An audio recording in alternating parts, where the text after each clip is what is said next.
sebagai satu cara untuk menambah kefahaman kamu, ya, menambah kefahaman. Okey, baik. So kita lihat UASA kertas model set yang kedua ini. Alright. So okey, harus diingat, okey, perhatikan betul-betul, okey, mungkin kepada Lavinesh dan sebagainya, pelajar-pelajar semua, okey, iaitu masa ataupun masa yang diberi untuk menjawab soalan sebenarnya bukan ada 2 jam, sebenarnya adalah 2 jam. Dan kalau kita lihat di sini, okey, soalan bahagian A, dia soalan terbagi pada 3, bahagian A, bahagian B dan juga bahagian C. Bahagian A ada 20 soalan objektif. Okey, bahagian B ada soalan-soalan struktur 1, 2, 3 dan 4. Okey, yang mana di sini membawa kepada 40 markah. Okey, 40 markah, 20 markah. Okey, untuk bahagian A, dan untuk bahagian C kamu kena pilih salah satu. So, kalau kamu pilih soalan nombor 5, maka kamu dapat ada 20 markah. Jadi totalnya adalah 80. Baik. Kalau ada yang bertanya, cikgu, 2 jam ni macam mana sebenarnya, cikgu? Baik, dia macam ni. Okey, untuk pengetahuan kamu, ya, pembahagian masa. Sebenarnya, okey, kalau kamu tengok soalan bahagian A, sebenarnya kamu perlu jawab dalam 30 minit.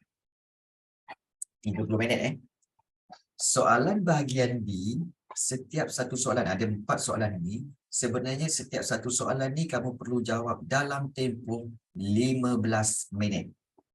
Ya, 15 minit. So, ni pun 15 minit, ini pun 15, dan juga yang ini pun 15. So, total sini 1 jam, campur dengan bahagian A, 1 jam 30 minit. Dan untuk soalan bahagian C, kamu pilih satu soalan sini, okey. Jadi sini sebenarnya peruntukan dia adalah 30 minit. Jadi total berapa? Total 2 jam. Itu cara dia. Okey, itu cara dia. Okey. Jadi kamu kena tahu, oh ini bermakna kalau soalan struktur tu, okey aku kena ada 15 minit je jawab soalan ni. Kena cepat. Okey, jadi sebab itu jumlah masa yang diperuntukkan adalah 2 jam. Baik. Kalau kita lihat seterusnya, okey, kita lihat dulu soalan-soalan okey sejarah. Jom. Soalan sejarah kamu tahu kan? Okey, iaitu soalan sejarah secara umumnya dia akan susun mengikut bab. Ya, mengikut bab dalam buku teks sejarah tingkatan 1. Contoh soalan nombor 1 ni kan. Okey. Bagaimana nak menjawab soalan dengan lebih berkesan? Okey, ikut cara cikgu. Macam selalu cikgu cakap. Ikut cara cikgu, iaitu mesti ada pen, ada kertas, dan kalau kita lihat, dapat je soalan ini, soalan nombor 1 tu. Contohnya, istilah sejarah berasal daripada perkataan Arab, iaitu syajaratun, yang bererti apa. Jadi, kita kena ingat so kita lihat, tengok apa yang cikgu buat. Iaitu, cikgu akan kata, okey, istilah sejarah berasal daripada perkataan Arab, iaitu syajaratun. Nampak tak cikgu bulatkan? Yang cikgu bulatkan tu ialah keywords, kata kunci soalan. Jadi, syajaratun tu yang bererti. Maknanya, dia nak suruh kita cari erti dia. Erti dia apa? Iaitu maksudnya ialah pokok. Ya, pokok. Kalau kita tahu terus tanda pokok macam tu. Ingat itu caranya. Bukan kita baca, main baca terus jawab, main baca terus jawab. Tak.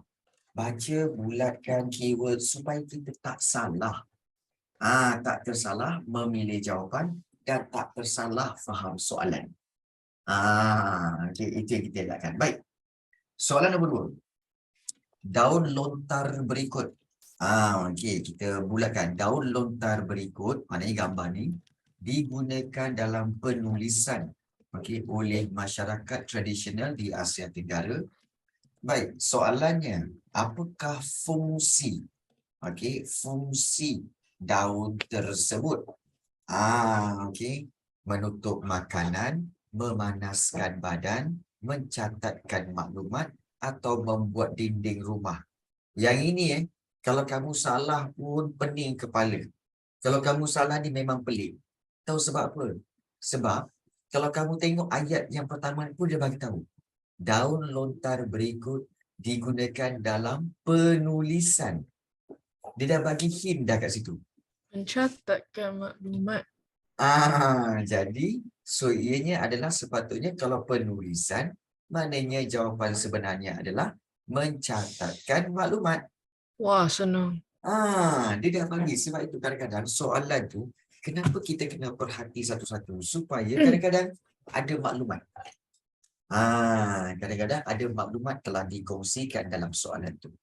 Baik, jadi nombor 2 adalah C. Nombor 3, kaedah arkeologi.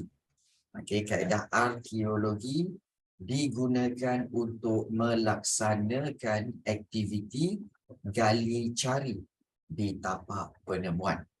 Apakah tugasan pertama?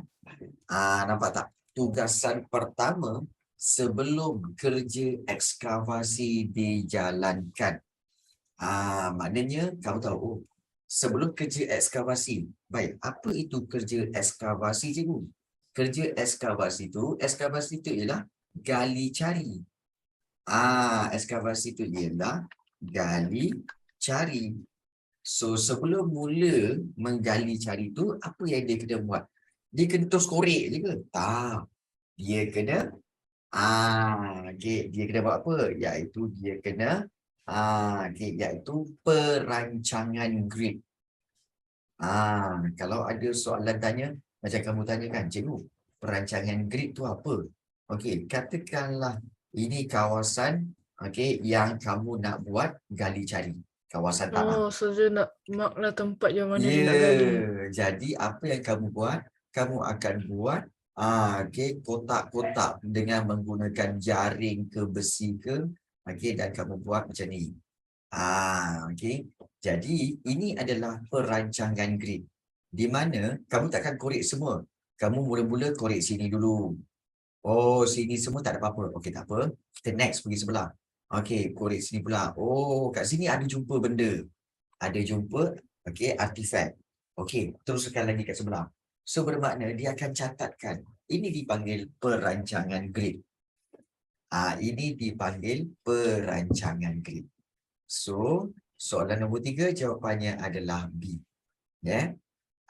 Jadi cikgu harap kamu faham. Oh, macam ni. Gitu. Okey, perancangan grid. Mula-mula kena buat tu dulu. Baru start korek. Baik. So, soalan 3. Soalan yang keempat. Kawasan perairan sempit yang memisahkan dua kawasan daratan dikenali sebagai apa? Jadi kalau kita lihat di sini, perairan sempit yang memisahkan dua kawasan daratan dikenali sebagai, kamu pun boleh. Ini soalan ni dia ambil daripada mana ni? Okey. Bab 1, soalan 1, 2, 3 itu bab 1. Bila dah masuk Ni zaman perairan air sempit, batu ke cikgu? ini diambil Oh, daripada bab 2, iaitu zaman air batu. Yang ini, semua ini adalah bab 1. Nampak tak? Dia susun ikut bab. Bab 1, kemudian bab 2, ya. Baik, kawasan perairan sempit yang memisahkan dua kawasan daratan dikenali sebagai apa? Baik, mudah sahaja, iaitu kamu bayangkan, yang ini, ini peta Malaysia, betul? Kemudian di sini ada Sumatera, betul? Ada Kepulauan Sumatera Indonesia. Baik, inilah dia perairan sempit. Inilah dia perairan sempit yang memisahkan dua kawasan daratan, iaitu kawasan A dan kawasan B. Nampak tak? Jadi kawasan ini, yang perairan ini dipanggil apa? Ini dipanggil sebagai, kalau antara Malaysia tu, semenanjung Malaysia dengan Sumatera, itu dipanggil Selat Melaka. No wonder lah dia dipanggil selat. Kerana selat tu apa? Selat tu ialah perairan sempit. Selat tu apa? Perairan sempit yang memisahkan dua kawasan daratan. So, nombor 4 jawapannya A. Begitu. Begitu cara pemikiran yang kamu kena tahu. Baik. Kemudian kita pergi kepada soalan kelima. Okey, masih lagi dalam bab 2. Okey, bagaimanakah keadaan bumi? Bagaimana keadaan bumi pada zaman air batu? Soalan ini ya Allah, kan? Ini daripada bab 2. Baik, bagaimana keadaan bumi pada zaman air batu? Ini kalau tak dapat jawab juga korang ni, korang kena turun balik. Korang kena turun balik pergi darjah 6 lah. Baik. So, soalan nombor 5 jawapannya adalah pastinya A lah. Sebab bumi diliputi salji. Zaman air batu kan? Mana ada lagi benda yang lain? Okey. Jadi nombor 5 adalah A. Baik. Nombor 6. Gambar berikut berkaitan dengan perubahan iklim di bumi. So, bila kamu dapat gambar, tengok gambar, okey, kuasa daripada pancaran matahari boleh macam ni. Memancar pergi ke bumi. Jadi kuasa pantulan matahari, kuasa terhad bumi. Kita ni belajar geografi ke? Menjawab soal geografi nampaknya. Baik. Kita lihat soalan nombor 6 ni. Mengapakah berlaku perubahan iklim tersebut? Okey. Adakah kerana radiasi bumi, gerhana bulan, proses peluapan atau juga kitaran semula jadi? Baik. Jawapan dia adalah nombor 6 jawapannya adalah A. Merujuk kepada radiasi bumi. Baik. Kalau kamu perhatikan, ini sebenarnya adalah tentang haba ya. Haba matahari dia pergi ke bumi kemudian dipantulkan. Jadi ini adalah mengakibatkan apa? Pemanasan. Dan pemanasan bumi ini adalah kerana apa? Kerana radiasi. Radiasi bumi ini dia macam kata apa? Kita kata haba yang telah dikeluarkan daripada matahari dan dipantulkan oleh bumi. Jadi ini menyebabkan radiasi bumi. Radiasi itu menyebabkan peningkatan suhu. Radiasi akan menyebabkan peningkatan suhu. So nombor 6 jawapannya adalah A. Betul. Baik. Soalan yang ke-7. Soalan yang ke-7. Okey.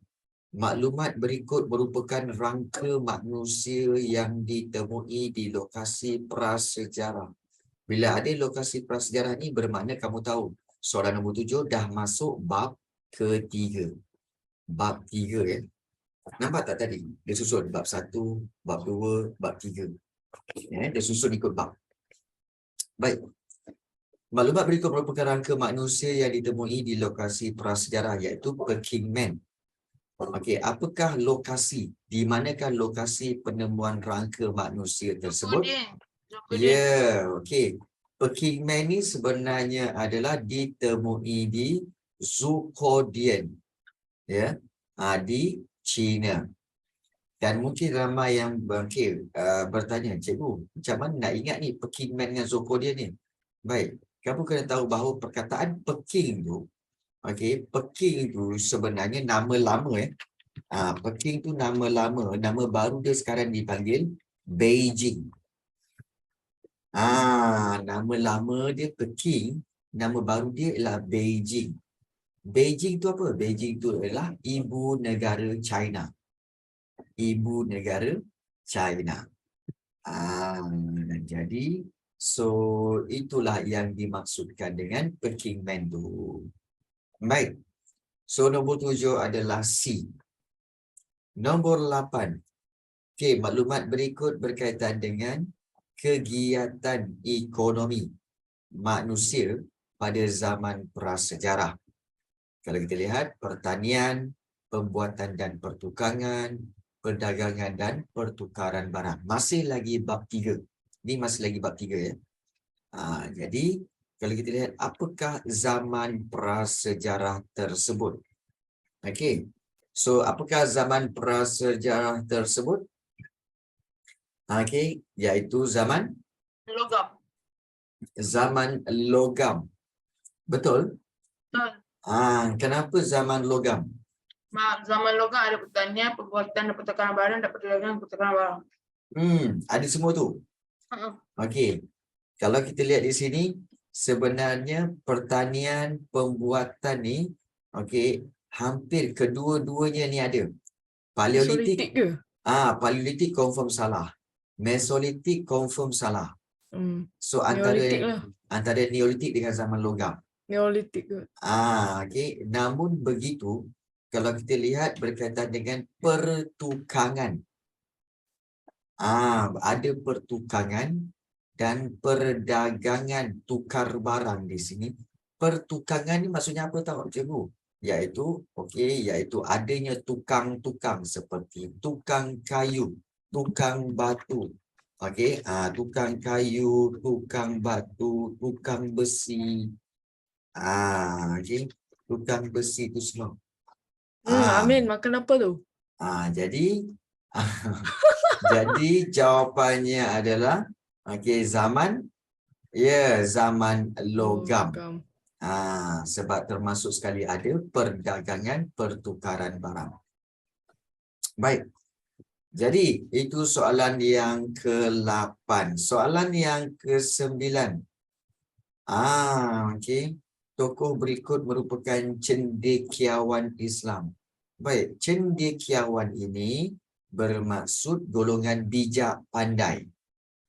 Golongan bijak pandai. Bila kita tengok Syed Muhammad Naqib Al-Atas, apakah pendapat beliau berkaitan tamadun? Alamak, bila dah ada perkataan tamadun, ini diambil daripada bab 4. 4. Bab 4. Jadi kita tengok. Jadi pendapat beliau berkaitan tamadun iaitu kebudayaan yang luhur, pembukaan bandar baharu, ketinggian ilmu dan teknologi atau pencapaian kehalusan tata susila. Budaya yang dulu dan pencapaian kehalusan tata susila. Kalau Syed Muhammad Naqib Al-Atas, memang dia punya pendapat adalah berkaitan kebudayaan yang luhur dan pencapaian kehalusan tata susila. So 1 dan jawapannya 4. 1 dan 4. Nampak? Cikgu, Ya. kenapa Hmm. bukan budaya yang luhur dengan pembukaan bandar baharu? Okey, baik, bagus. Pembukaan bandar baharu ni, baik, bandar baharu ini merujuk kepada iaitu mudun, Madain dan Madana. Dan siapakah yang menyatakan ini? Ini adalah Ibnu Khaldun. Khaldun. Nampak tak? Ibnu Khaldun. Jadi itu perbezaan dia. Okey. Tapi memang selalunya pelajar akan confuse. Dia kata, 1 dan 2 ni macam betul lah. Kan? Macam. Dengar cakap macam tu. Sebab dia bukan betul saya. Jadi, selalunya kamu akan kata apa? Okey, yang the best part is, selalu pelajar akan buat apa? The best part is bila pelajar kata, yang ini 1 dan 4 ni, betul ni confirm. Tapi kemudian dia baca balik. Kemudian dia tengok. Lepas tu dia kata, nombor 2 ni pun betul juga Aku lah. takut aku salah. Kemudian dia pun padam. Dia padam nombor 4 tu, dia buat nombor 2. 1 dan 2 ni. Lepas tu A dia buat. Kemudian bila bincang dalam kelas, soalan nombor 9 jawapannya adalah B. Kamu kata, cikgu, saya dah tanda 4 ni cikgu. Saya padam balik cikgu. Saya padam balik, saya pergi buat nombor 2. Pernah terjadi. Pernah terjadi. Itu semua memang pernah berlaku kepada semua pelajar. Tak pernah. Kan? Pernah terjadi punya mestinya. Tak. Jadi, kalau satu soalan je tak apa. Kena buat soalan nombor 9 dia dah padam balik, dia betulkan. Soalan nombor 10 pun dia padam balik, betulkan. Soalan nombor 11 pun padam balik, betulkan. Setiap kali yang dia betulkan, semua salah. Jawapan yang mula-mula tu semua betul. Agak-agaknya Salah, semua salah. Jadi apa yang berlaku? Memang korang akan murung. Murung lah, memang kata apa, memang menangis di bucu katil lah. Menangis di pucuk katil. Jadi, okey. Baik. Kepada para pelajar yang ada isu berkaitan ini, okey, iaitu sering was-was tukar jawapan. Okey. Okey. So, korang dengar betul-betul ya, Resen. Lavinesh, kenapa? Siapa? Okey. Siapa yang selalu berlakunya tukar-tukar jawapan ini? Siapa? Saya. Okey, ramai kan? Ya, okey, ramai. Lavinesh pun ya, Wan Irfan pun ya, ramai yang mengaku. Selalu cikgu, saya dah tanda, lepas tu saya tukar jawapan. Okey. Memang. Okay, sebab tak yakin. Sekali bila kamu tukar, rupa-rupanya yang kamu tukar tu salah. Yang mula-mula tu yang betul. Kena Menang. yakin. Baik, macam ni. Cara dia nak menangani perkara-perkara ini ialah dia macam ni. Bila kamu soalan nombor 9 ni, bila kamu dah tanda, bila kamu baca okey, tokoh berikut merupakan cendekiawan Islam. Apakah pendapat beliau berkaitan tamadun 1 dan 4? Okey, tanda 1 dan 4 ini dan kemudian jangan sesekali jangan baca lagi soalan tu. Terus jangan baca lagi soalan tadi tu. Terus okey, skip kepada soalan seterusnya. Okey, dan Kalau seandainya yakin betul, ya, kau biarkan je lah jawapan. biarkan je. Baik, seandainya kamu baca juga. Cikgu, kalau saya baca juga macam mana? Okey, kalau kamu baca juga kan, tiba-tiba kamu rasa macam, oh tadi mula-mula 1 dengan 4. Sekarang ni aku rasa macam 1 dan 2 lah. Mana 1 Okey, bagaimana nak buat pilihan kat situ? Baik, ini dipanggil teknik first impression. Di mana percayalah kepada jawapan kamu yang pertama tadi. Jawapan kamu yang pertama tadi itu yang kamu kena percaya. Jangan jawapan yang kedua. Kerana apa? Kerana jawapan yang pertama itu kebiasaannya datang daripada fakta yang memang ada dalam kepala. Jawapan yang kedua tu datang bukan daripada kepala, datang daripada hati. Yang was-was, yang takut. Jawapan nombor 2 tu datang daripada hati. Ya, jadi bila datang daripada hati, kamu takut-takut. Ya ke ni? Ya ke ni? Tak tahulah ya ke ni? Tapi jawapan nombor 1 tu datang daripada fakta, straight daripada fakta. Jadi mana yang kamu nak percaya? Yang di hati ke yang di fakta? Fakta. Ya, di sini yang ini sebab dia memang datang terus, itu adalah fakta yang kamu telah belajar. Jadi, so percayalah pada first impression. Sebab first impression tu datang daripada otak kamu dan datang daripada fakta kamu. Yang kedua tu jangan percaya sebab datang daripada hati. Baik, teknik first impression ni, sebab ada pelajar tanya, cikgu, kalau teknik first impression saya tu salah, cikgu macam mana? Itu selalu kalau yang mula-mula saya tadi tu salah, macam mana cikgu?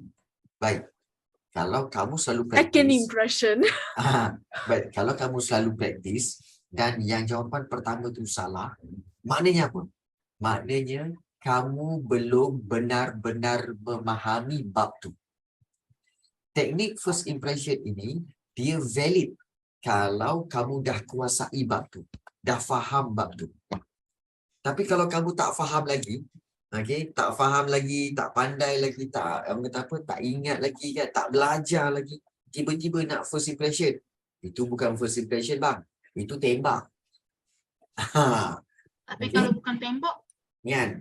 Kalau bukan tembak sekalipun, kalau kamu tak tahu, tapi kamu, macam mana kamu nak jawab dengan cara yang betul? Kita Kalau cuba, cikgu. Cuba kan jadi betul. kamu kena ingat, cuba tanpa ilmu, itu tembak. Ingat cuba Betul. tanpa. Dia nampak. Dia first impression, dia kena ada pengetahuan, dah faham, baru boleh jawab. Kalau langsung tak ulang kaji, macam ni tu? Langsung Habis tak kau. ulang. Langsung tak ulang kaji. Hanam. Dia macam ni sebenarnya. Dia macam ni. Dia bukan isu ulang kaji atau tidak. Dia isu kamu dah belajar belum. Kalau kamu dah belajar, pasti fakta tu ada dalam. Cuma kamu ingat ke tak ingat. Itu je. Dia isu dia ingat atau tidak.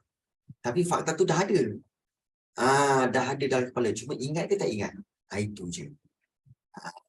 Jadi, so itu antara isunya. So, itu cara bagaimana untuk menangani masalah, okey, memilih jawapan tadi ya. Baik. So, soalan nombor 9 jawapannya adalah B. Soalan nombor 10.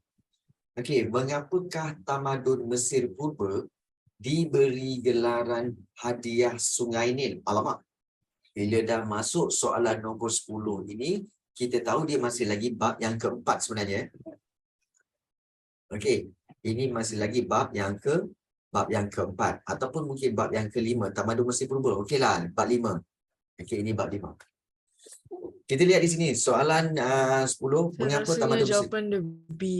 Okey, ya, diberi hadiah Sungai Nil kerana dibanjiri lumpur hitam yang Oh, subur. Ya, betul. betul.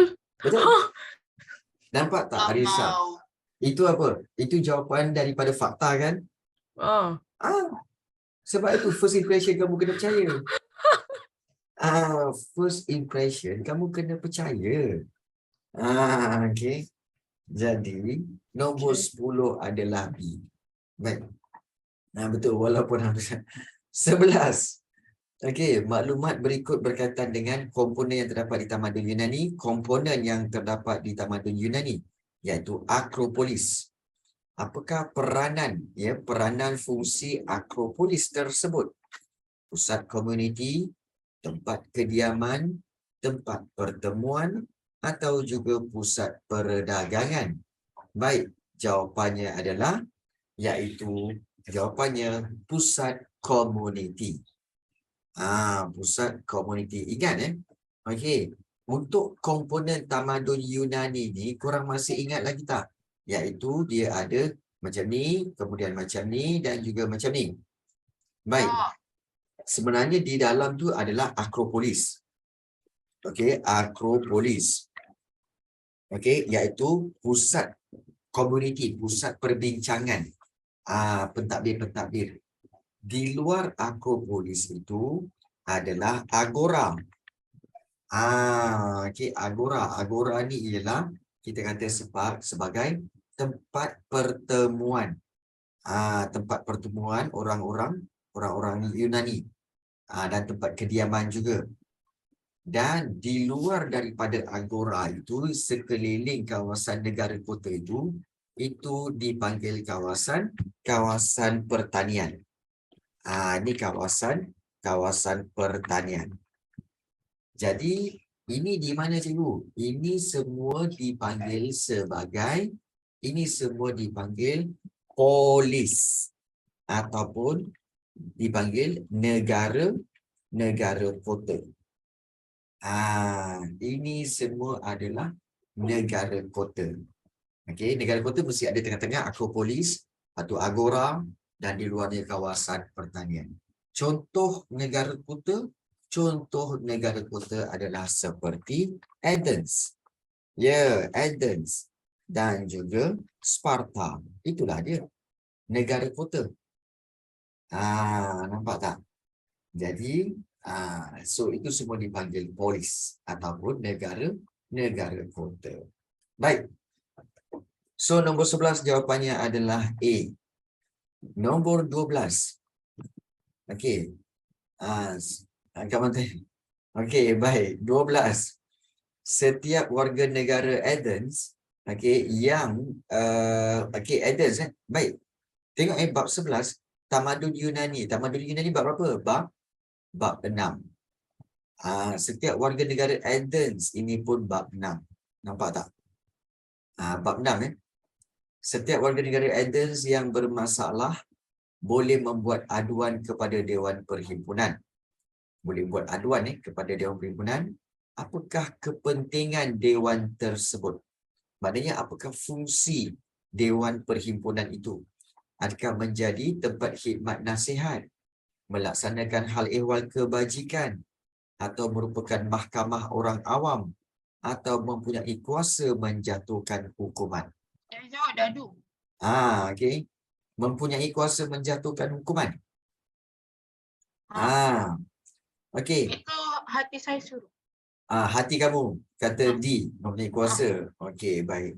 Kalau kita lihat sebenarnya, okey, jawapan bagi ini adalah iaitu C, merupakan mahkamah orang awam. Ingat Dewan Perhimpunan King juga adalah sebenarnya tempat mahkamah untuk mengadili kes-kes jenayah dan pelbagai kes di kawasan Athens tu. Jadi dia juga tempat seperti parlimen. So nombor 12 jawapannya adalah C. Yang kuasa mempunyai kuasa menjatuhkan hukuman itu bukan Dewan Perhimpunan. Itu sebenarnya adalah juri. Okay. Juri yang buat keputusan tentang sesuatu hukuman. So kamu kena faham kat situ perbezaan dia. Baik. Soalan 13. Terdapat 2 orang raja yang memerintah Sparta. 2 orang raja memerintah Sparta. Yunani. Itu dah bab 7 ke cikgu? Apa dia? Kan dah bab 7 ke? Ini masih lagi Sparta Yunani. Sparta Yunani masih lagi bab 6. Sparta Yunani masih lagi bab 6. Okay. So, terdapat 2 orang raja yang memerintah Sparta Yunani bersama-sama. Mengapakah sistem pemerintahan tersebut dilaksanakan? Okey. Kenapa perlu ada 2 orang raja? Adakah untuk mengimbangi kuasa dengan adil, meningkatkan perdagangan luar negara, mengelakkan pemerintahan yang kejam, atau membangunkan negara dengan sistematik? Okay. So jawapannya adalah C, mengelakkan pemerintahan yang kejam. Okay. Apa itu kejam? Cikgu kena jelaskan. Kejam ni sebenarnya adalah kata lawan bagi adil. Baik. Adil. Ingat adil lawan dia kejam. Ya. Maknanya kita kata bukan, kita faham. Adil lawannya lawannya tidak adil kan? Sebenarnya tidak adil tu sebenarnya adalah nama lain dia adalah kejam. Faham tidak adil tu sebenarnya samalah dengan kejam. Jadi untuk mengelakkan pemerintahan yang tidak adil ataupun kejam. So 13 jawapannya adalah P. Okay. Jelas Baik. Soalan ke-14. Okey, maklumat berikut berkaitan dengan perkembangan tamadun Rom. Masih lagi Rom. Kalau Rom maknanya masih lagi bab 6. No. Bab 6. Okey. Hari itu bukan ke tamadun. Dia sebenarnya bukan kita yang tentukan. Itu bergantung kepada pihak ataupun guru yang menggubal soalan. Kat mana topik yang dia nak banyakkan, mana soalan daripada bab mana yang dia nak sikitkan, itu terpulang pada mereka. Itu terpulang pada mereka. Dia tidak terikat pada mana-mana format. Soalan setiap bab mesti ada 3 soalan, mesti ada 4 soalan, tak. Dia terpulang kepada penggubal. Tapi mesti susun ikut bab. Kalau kita tak tahu tu bab berapa sih? Kalau kita tak tahu tu bab berapa. Sebab tu kamu kena tahu.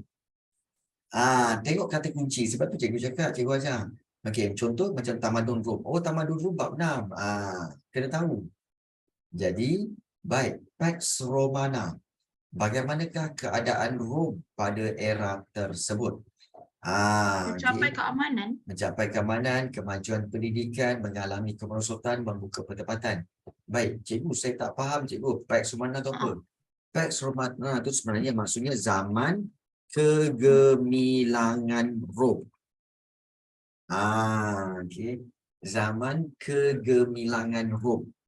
Di mana zaman kegemilangan Rom ini, Rom telah mencapai keamanan hampir 200 tahun. Okay. Zaman kegemilangan Rom. Itu soalan ke-14. Ya. 14 adalah A. Baik. 15.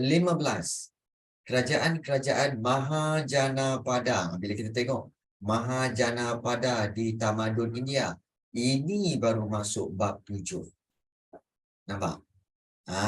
Baru masuk bab 7. Baik, peta berikut menunjukkan kerajaan-kerajaan Mahajana Padang di tamadun India. Kemudian, bagaimanakah kerajaan tersebut terbentuk?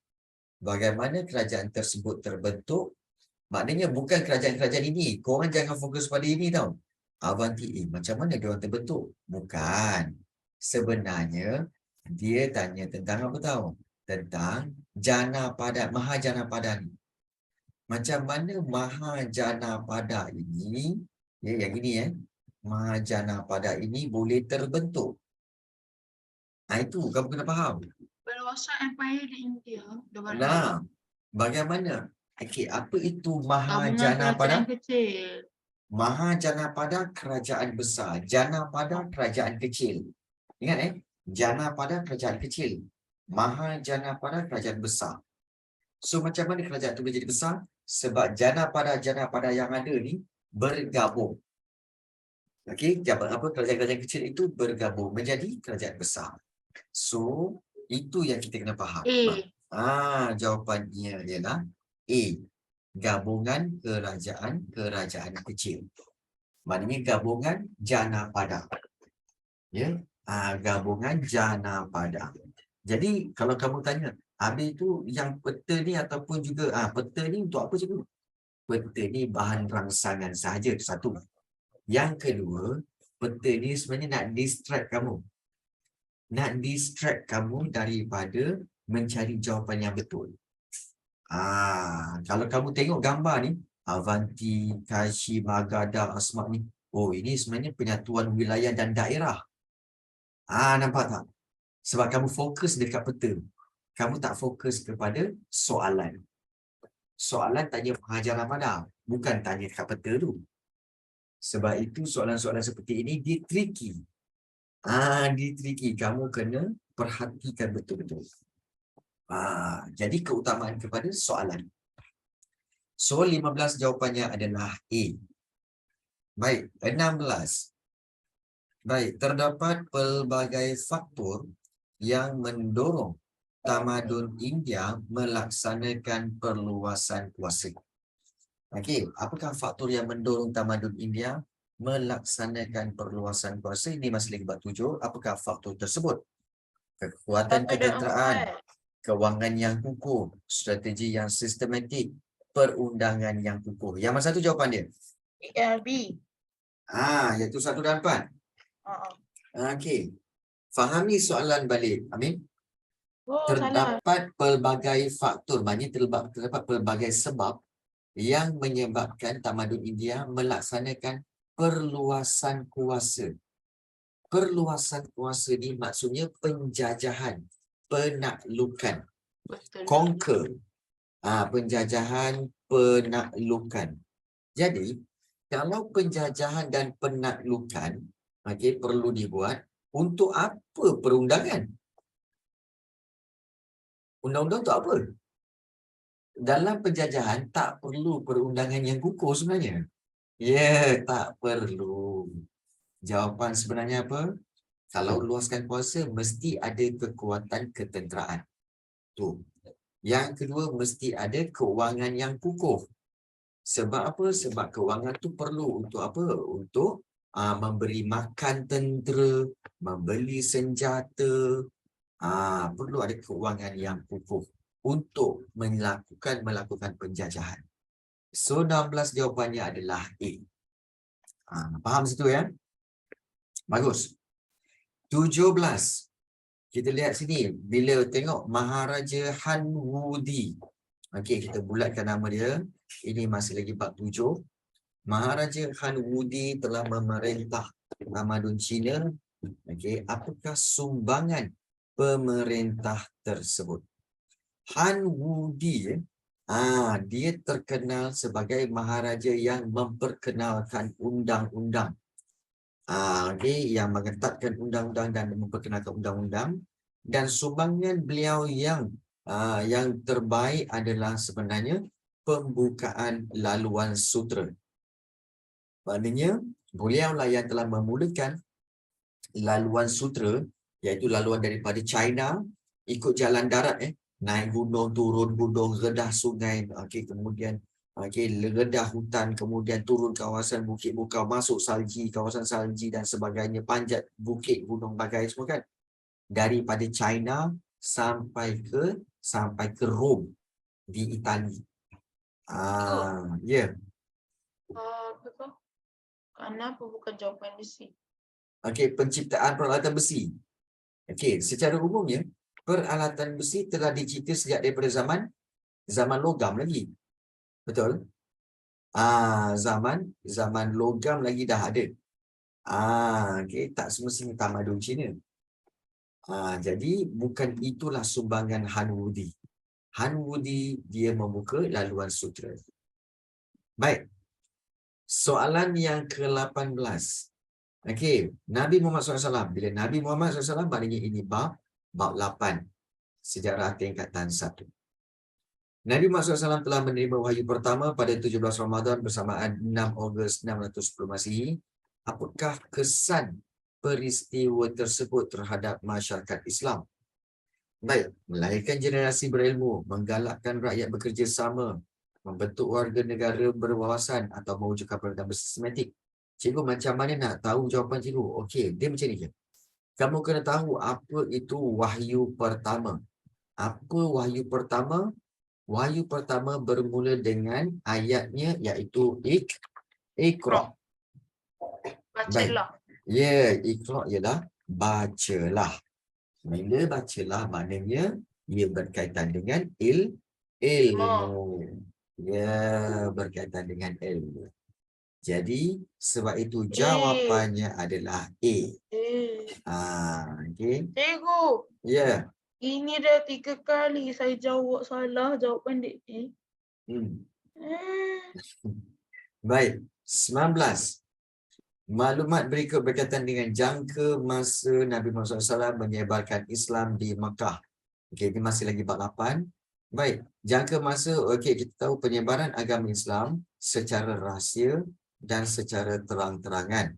Secara rahsia, okey, kita tak tahu X, dan secara terang-terangan adalah 10 tahun. So, berapa tahunkah secara rahsia? 3. Okey, sebenarnya secara rahsia adalah selama 3 tahun. Ini pun Ya. saya terpaksa tanya kawan. 3 tahun, memang 3 tahun. Okey, memang 3 tahun secara rahsia, 10 tahun secara terang-terangan. Baik, soalan 20, soalan last.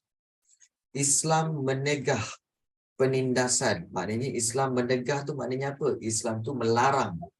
Ya, melarang penindasan dan penipuan semasa menjalankan urus niaga. Apakah penegahan tersebut? Apa urus niaga, cikgu? Maknanya penindasan dan penipuan semasa berniaga lah. Urus niaga maknanya semasa berniaga. Jadi apakah bentuk larangan? Penegahan tu maknanya larangan. Apakah larangan tersebut? Adakah memaksa, membazir, tidak amanah dan tidak membayar zakat? Cikgu, penegahan apa? Penegahan tu iaitu kita kata sebagai larangan. Iaitu forbidden, tidak dibenarkan. Jadi Islam menegah, maknanya Islam melarang penindasan dan penipuan. So apakah larangan tersebut? Iaitu larangannya iaitu apakah penegahan tersebut? Penegahannya adalah bukan tidak amanah dan juga tidak membayar zakat. Jadi 3 dan 4. So itu larangan. Meniaga kena amanah. Dan juga meniaga tidak perlu untuk membayar zakat sebenarnya. Okey. Jadi ini dalam menjalankan urus niaga. Dalam menjalankan urus niaga. Baik.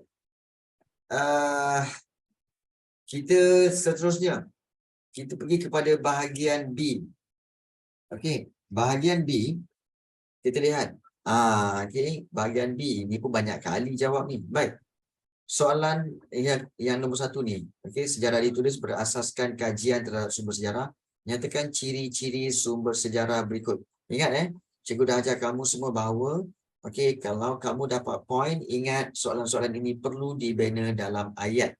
Bukannya poin. Ingat sumber prima iaitu sumber sumber yang belum diolah. Macam tu. Diolah dan bersifat asli. Itu pun dah cukup. Tapi yang penting ada 2 poin. Nampak tak? Yang belum diolah, bersifat asli. Sebab itu dia layak dapat 2 markah. Ya. Saya jawab macam ni. Sumber prima ialah sumber yang belum diolah atau diterbitkan. Ia bersifat asli dan belum ditafsir. Boleh. Okey. Boleh.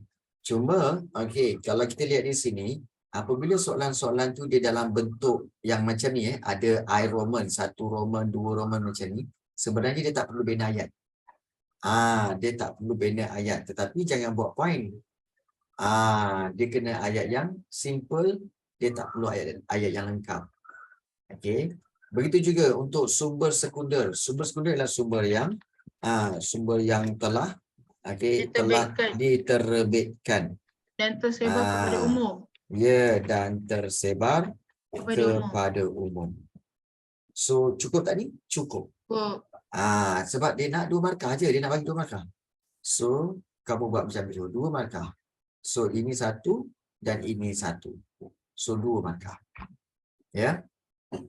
Baik.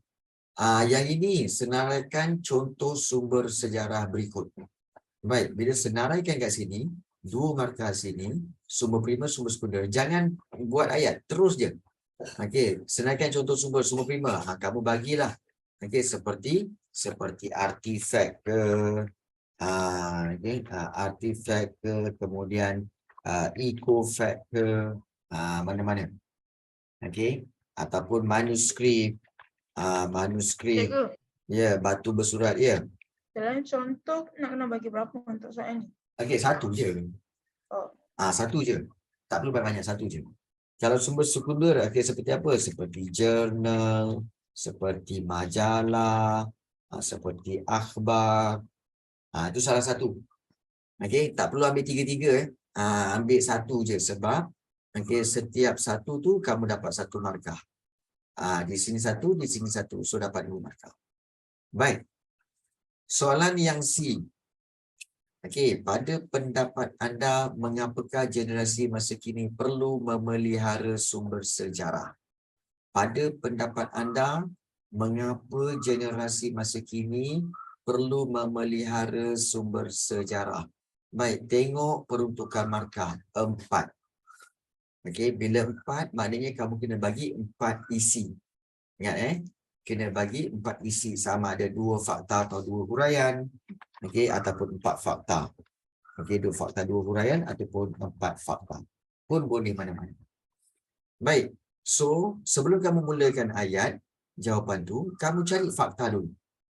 Baik, mengapa generasi masa kini perlu memelihara sumber sejarah? Iaitu sebagai apa? Sebagai ianya menjadi apa? Sumber sejarah menjadi rujukan. Rujukan kepada generasi akan datang. Jadi oleh sebab menjadi rujukan, jadi so generasi masa kini perlu apa? Perlu simpan dan pelihara dengan baik. So masa kini perlu perlu memelihara, membaik pulih, memelihara dan membaik pulih, sumber sejarah, dan membaik pulih sumber sejarah sedia ada. Baik itu. So itu huraiannya. Baik. Kemudian selain daripada itu, kamu boleh juga, ini fakta yang kedua, iaitu apa? kita tahu bahawa sumber sejarah itu akan menjadi, kita kata sebagai kenapa perlu memelihara sumber sejarah ini, supaya dapat melahirkan perasaan bangga dan cinta akan tanah air. Di mana kenapa mereka lahir rasa cinta akan tanah air ni? Kerana mereka mengenali, sebab generasi masa kini mengenali asal usul asal usul dan salah silap melalui sumber sejarah.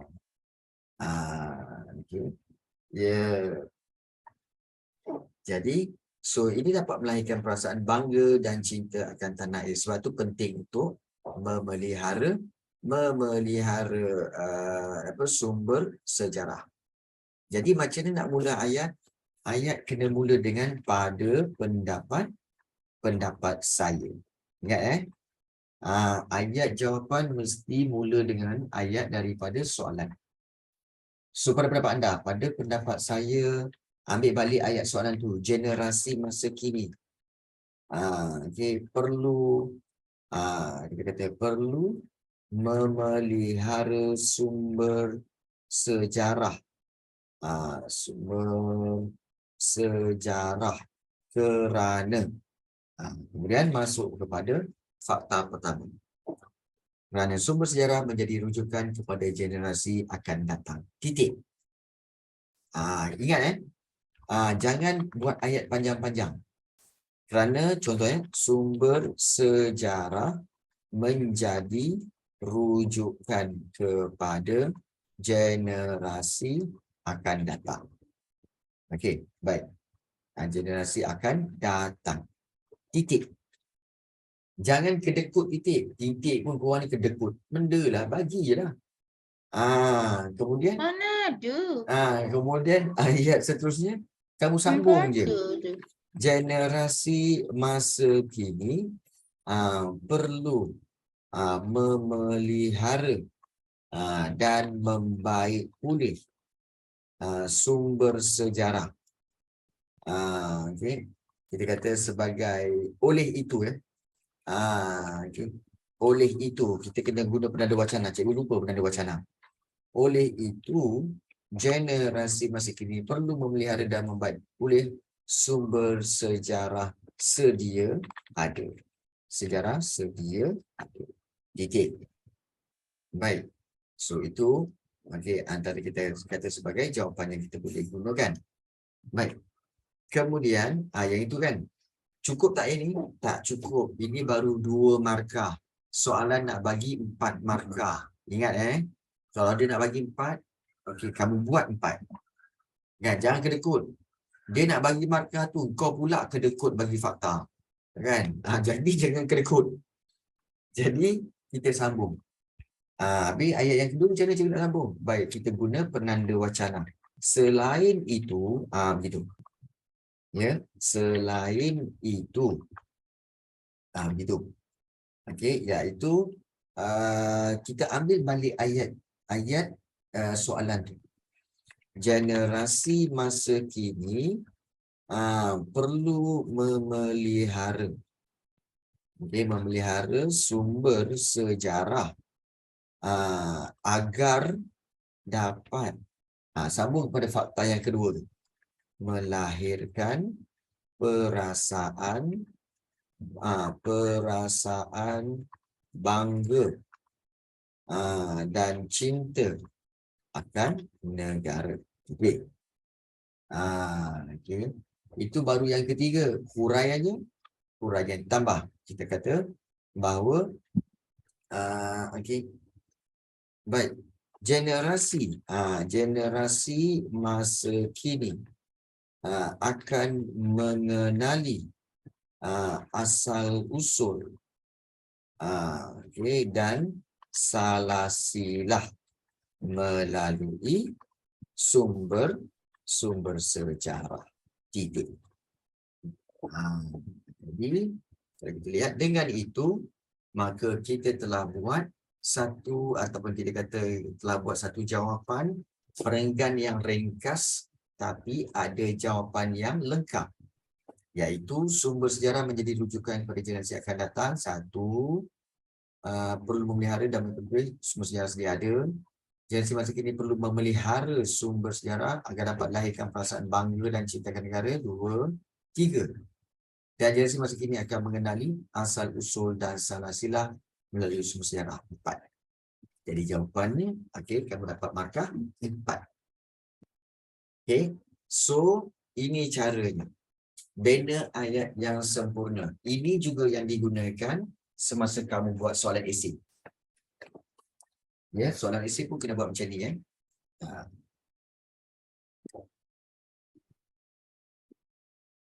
Baik. Korang ambil jawapan ke ni? Tengah salin, cikgu. Tengah salin. Okey, baik, bagus.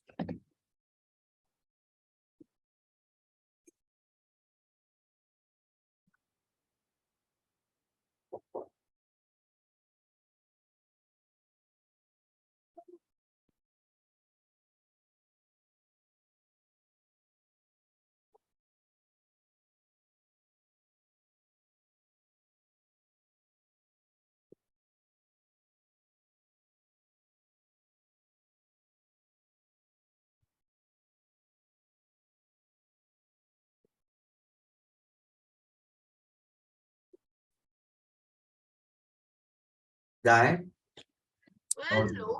Okey. Baik. Pesanan cikgu iaitu kalau kamu buat soalan esei bahagian C pun sama juga teknik dia. Okey, teknik dia macam cikgu selalu Dah nak cakap. habis dah. Ya, betul. Teknik dia sama juga iaitu tekniknya adalah kalau 4 markah, 2 fakta, 2 huraian. Ya. Kalau 4 markah, okey, iaitu 2 fakta, 2 huraian. Kalau katakan 6 markah cikgu, kalau 6 markah, okey, bermakna 3 fakta dan 3 huraian. Dan kalau 8 markah, 8 markah pun sama. Iaitu 8 markah, 4 fakta dan juga 4 huraian. Kalau 2 markah, Kalau 2 markah, 1 fakta, 1 huraian cukup. kalau kita tak tulis satu huraian tu macam mana? Dapat 1. Okey.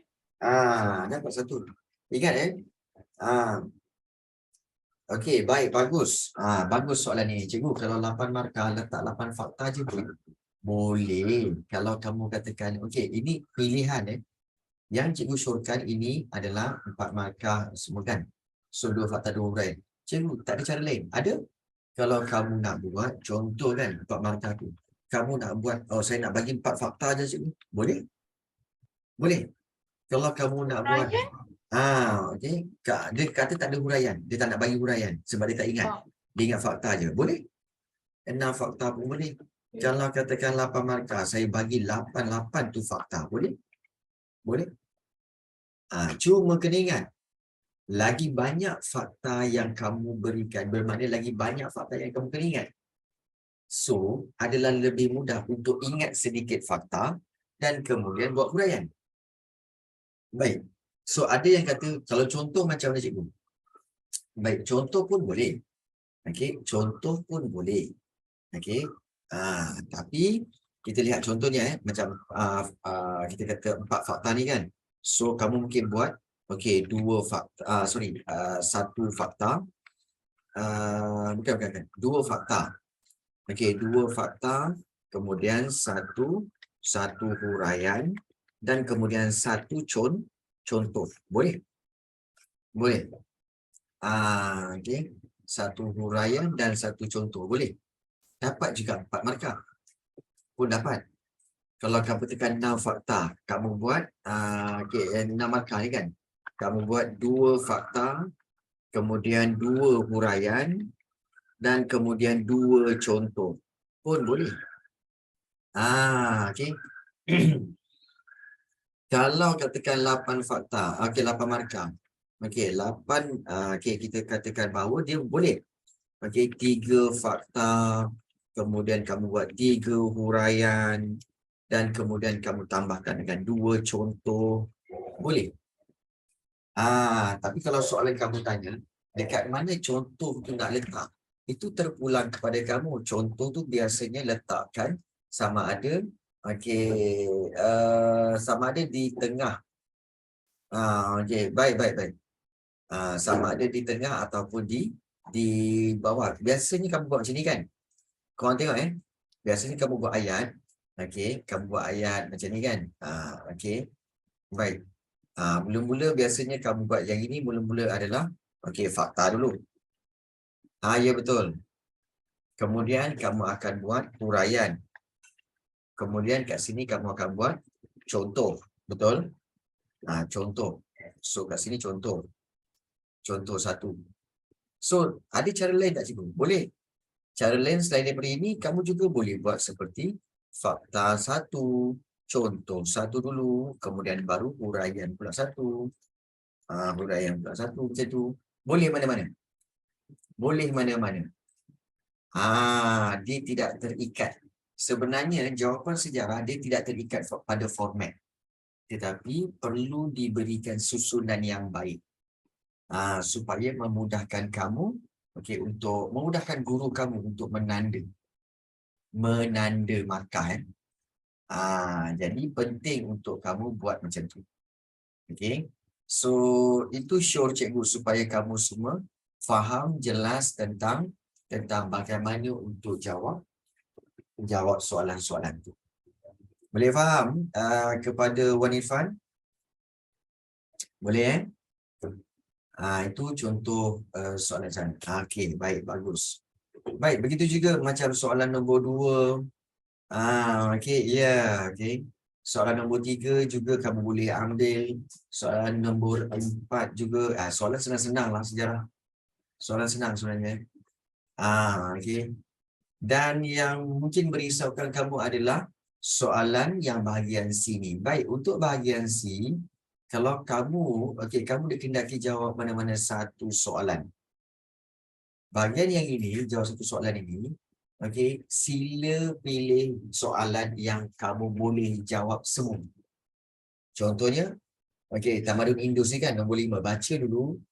Jelaskan latar belakang pembentukan Tamadun Indus. Pembentukan Tamadun Indus bermula daripada orang Aryan ke? Macam tak ingat je. Tak ingat lah. Tak ingat. Jelaskan ciri-ciri bandar terancang dan Tamadun Indus. Boleh. Bangunan grid 4 segi, kemudian ada sistem tumbahan, kemudian ada sistem perparitan, rumah dilengkapi dengan kolam mandi dan juga itu boleh lah. Kemudian C, terdapat segelintir masyarakat pada hari ini menganggap kehidupan di bandar adalah lebih bertamadun. Bagaimanakah dengan pandangan anda? Ini terbuka sangat. Bolehlah ni. Pandangan saya akan bagilah tentang kehidupan di bandar lebih baik. Sebab apa? Lebih ada kemudahan, berbagai kemudahan pengangkutan, kemudahan perhubungan, pendidikan dan sebagainya. Macam-macam bercerita. Soalan nombor 6. Perkembangan masyarakat Islam telah di tanah Melayu, di tanah Arab, telah melalui pelbagai tahap yang mencabar seawal perkembangan penyebaran Islam di Mekah. Bagaimanakah Nabi SAW menyebarkan Islam dari Madinah? Ini mudah. Menyebarkan Islam dari Madinah. Melalui kaedah apa? Kaedah secara terang-terangan. Secara terang-terangan. Itu. B. Bagaimanakah Islam mudah diterima oleh masyarakat? Kesyumulan Islam. Maknanya Islam itu lengkap. Baik. C. Jelaskan nilai yang boleh kita contohi daripada Nabi Muhammad SAW untuk membina masyarakat Malaysia yang unggul. Nilai yang boleh kita contohi.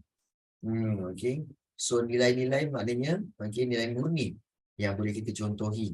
Iaitu sidik, amanah, tabligh, fatanah tu pun boleh. Boleh guna. Itu nilai yang boleh kita contohi. Boleh dah ni. So soalan 5, soalan 6 kamu kena ambil soalan 6. Sebab apa? Lebih banyak boleh jawab.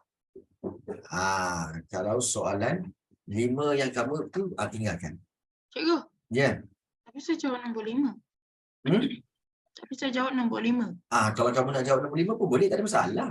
Tapi make sure bahawa kamu memang menguasai bab ini. Maknanya latar belakang pembentukan tamadun Indus. Tamadun Indus ni kita tahu adalah dia bermula di lembah Sungai Indus. Iaitu Sungai Indus telah mengairi kawasan di kiri dan kanan. Kawasan itu menyebabkan kawasan itu subur untuk pertanian. Kemudian kamu boleh cerita lagi tentang pembinaan Bandar Mohenjo-daro dan Harappa. So itu latar belakang pembentukan tamadun Indus. So boleh explain juga ni. Ingat berapa banyak nak jawab? Ingat, dalam periksa kalau soalan tanya berapa banyak nak jawab, tengok kepada markah. Tengok pada markah. Kalau 6 bagi 6, kalau 8 bagi 8. So itu clue dia. Jangan korang 6 markah korang bagi 4, bagi 3. No. Bagi 6. Okey. Dan buatlah dalam bentuk perenggan-perenggan yang ringkas seperti yang cikgu buat tadi. Kan perenggan yang ringkas macam ni. Okey. Perenggan-perenggan. Dia ada nampak tak macam 2 perenggan kan? 2 perenggan. Kat sini 1, kat sini 1. So ada 2 perenggan tu. Jadi buat perenggan yang ringkas. Kemudian nak sambung pada perenggan seterusnya, gunakan penanda wacana. Selain itu dia menyambung kepada perenggan yang seterusnya. Okey. So, untuk jawapan bagi soalan-soalan set ini, cikgu telah postkan jawapan dia sebenarnya dalam grup